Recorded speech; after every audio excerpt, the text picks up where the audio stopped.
lufta mes dritës dhe errësirës është luftë e vjetër, do me thonë qysh prej njeriu të parë, dhe kjo luftë vazhdon edhe sot e kësaj dite dhe ka me vazhdu deri tek njeriu i fundit.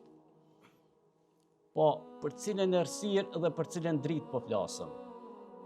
Na po flasëm për ato errësira të cilat janë shpirtërore, që nuk doken, po lanë gjurmë trupin dhe shpirtin e njeriut, dhe po flasëm për atë dritën e cila po ashtu është shpirtërore, e cila po ashtu nuk doket, po lënë gjurmë trupin e njeriut.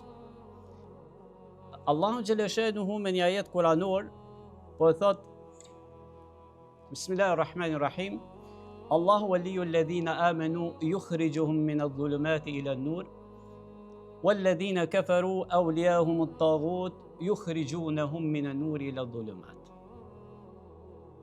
Allahu është kujdestar i atyre të cilët kanë besu, i cili i nxjerr nga errësirat. Allahu pra është kujdestari besimtarëve që i nxjerr nga errësirat drejt dritës.